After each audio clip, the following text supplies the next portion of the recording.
Hi, my name is Pat, and this is my channel, Book Chat with Pat, and I'm glad that you're here. Today I'm going to be talking about my reading for week 2 of Rocket Summer. This is a classic science fiction reading event created by Michael K. Vaughan and co-hosted by a bunch of people whose names I will list in the notes below. I am fortunate enough to be a co-host again this summer.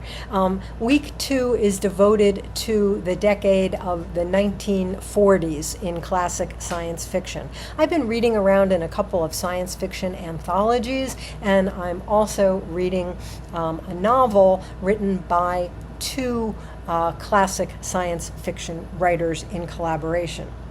The first story I read this week was Robert A. Heinlein's story, The Roads Must Roll, in the Science Fiction Hall of Fame, Volume 1. This story was originally published in June of 1940 in Astounding Science Fiction, and then it was republished in the Hall of Fame.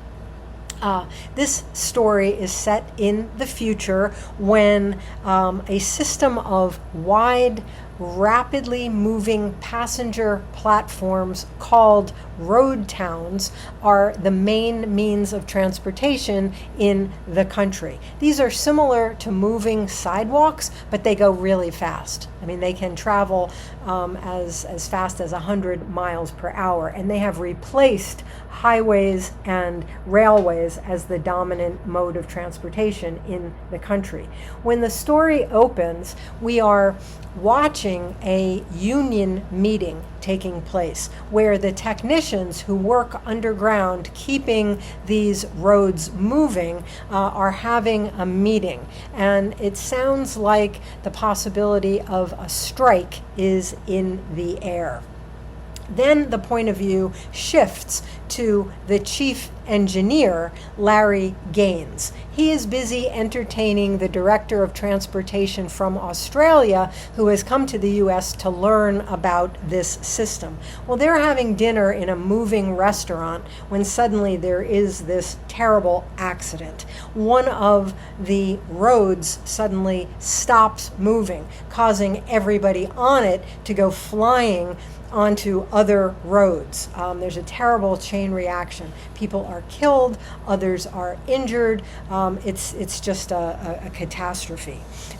At first, everybody thinks that this is some kind of technical malfunction, but then it becomes apparent very early on that this was actually deliberate, that this was something that was planned and that was executed by technicians aiming to make a point that their role in maintaining the infrastructure is the most important, that this is the most important role that anyone has in the country, and that they deserve to have more power.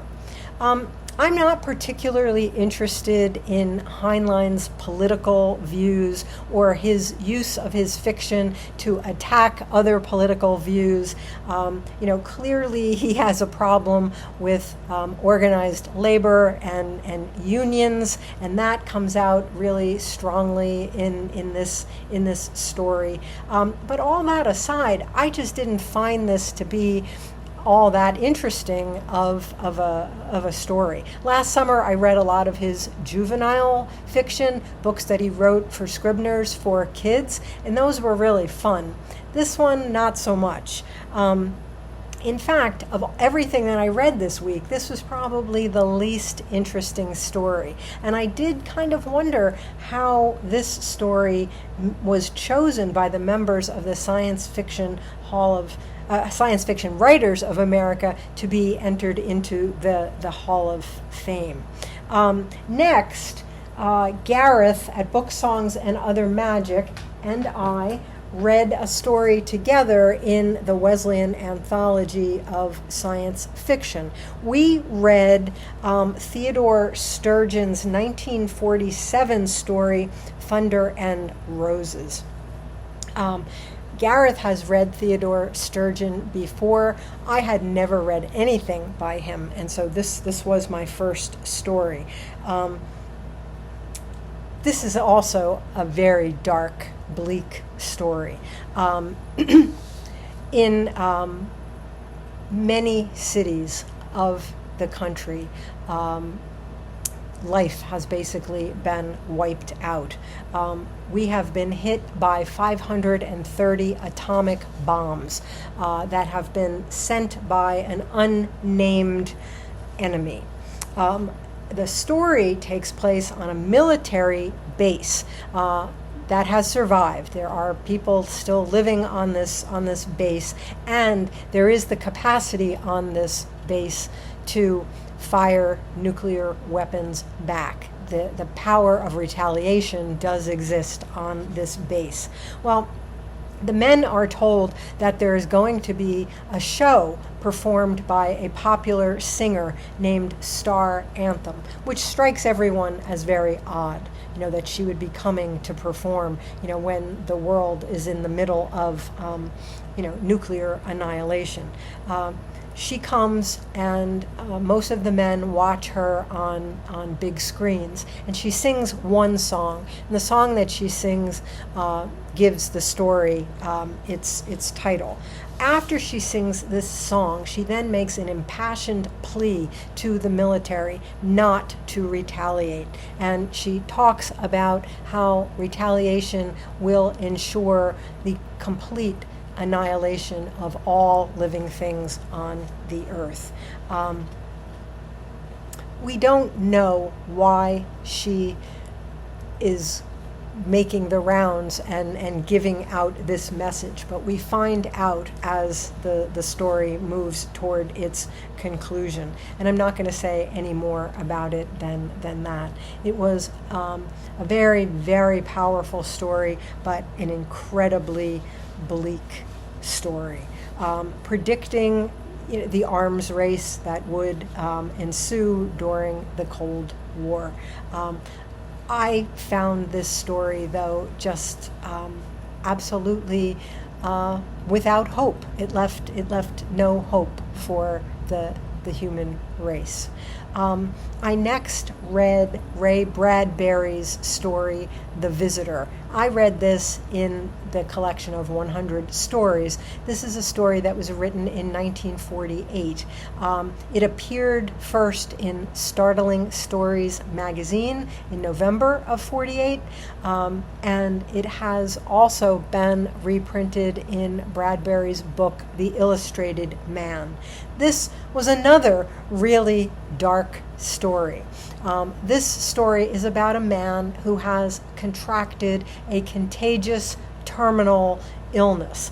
It is known colloquially as the blood rust, and he and other victims of this disease are shipped off the earth to Mars to live out their days and to die there. Well, our main character is living in a state of complete despair. He's not as sick as other people on Mars are, but he is dying of loneliness and just sheer desolation. Then one day, a ship comes from Earth, and a man is dropped off. His name is Leonard Mark. People from Earth come in like hazmat suits to drop him off, and then they leave him there. And he has the ability to create these sort of hallucinogenic visions for people. So our main character, he's been trying to talk to people about home and where he comes from, and he misses New York City. So Leonard Mark creates for him visions of New York City so powerful that he feels like he's there again. And then he creates visions of his childhood home and places where he lived as a young person. The other dying men become aware of Leonard Mark, and they get very interested in him, and they want their visions too. But all of the sick and dying start to fight over Leonard Mark. Instead of working out a system where they can all share his remarkable abilities, they fight over him with, again, horrifying and catastrophic results. Ultimately, this is a story really about human beings'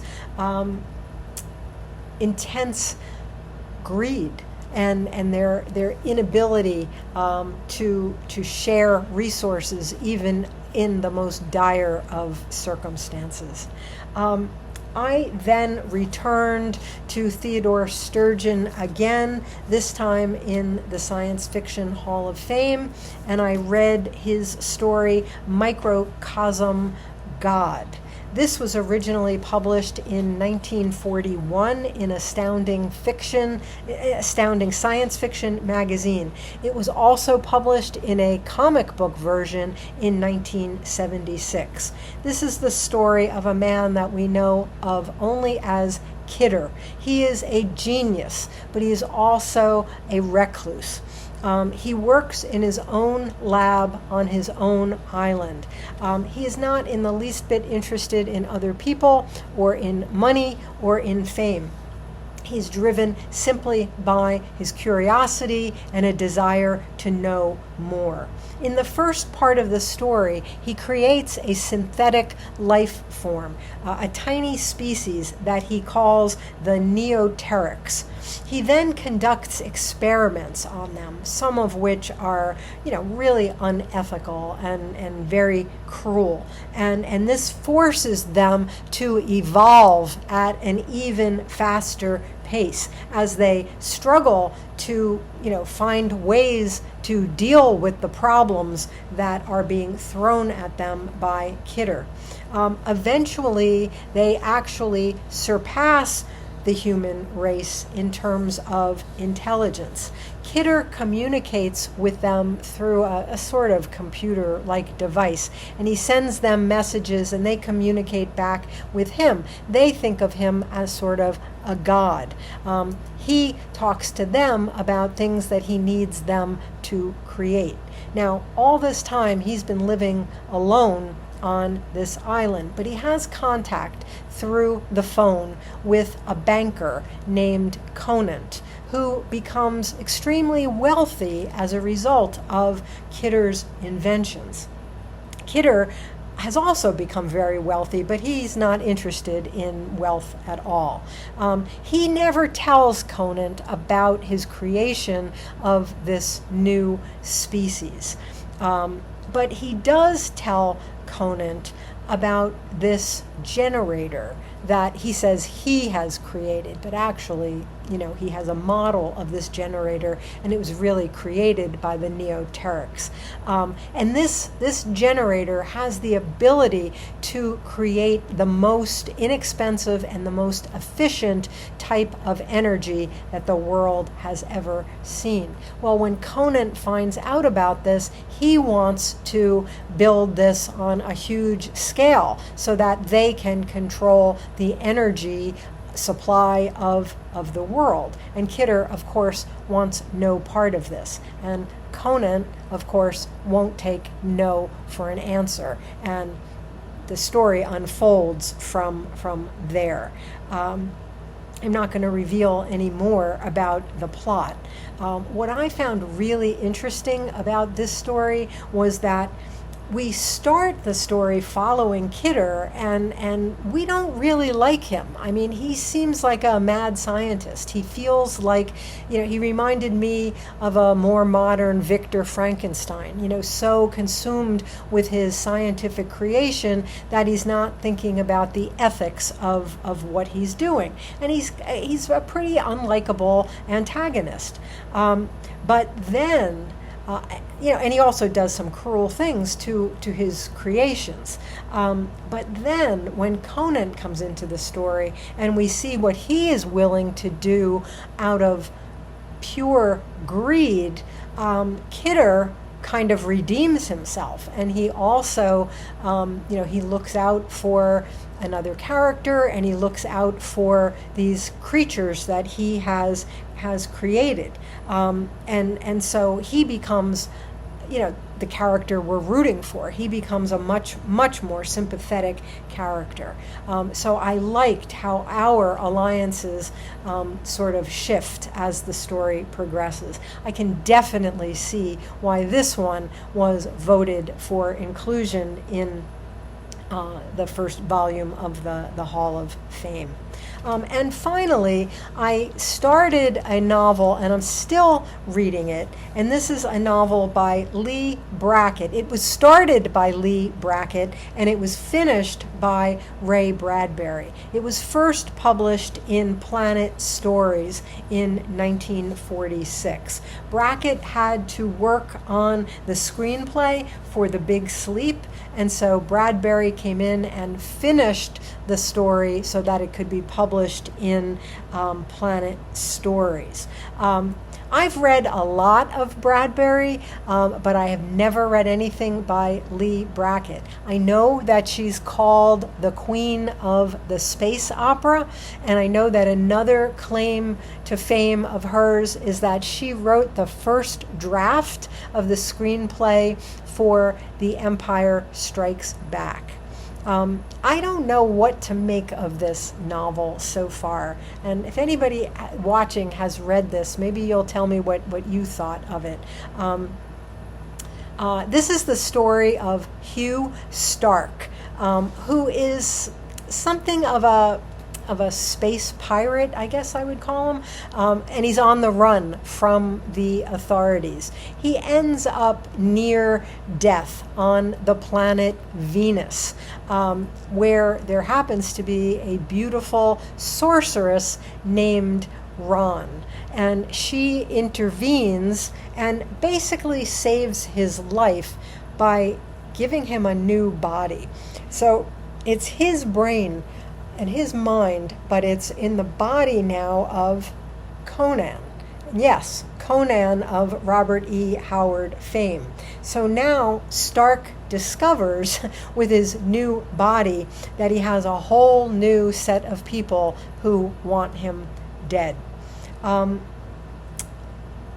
I don't know how this worked, with copyrights. Maybe if somebody knows more about this than I do, you can tell me in my comments below.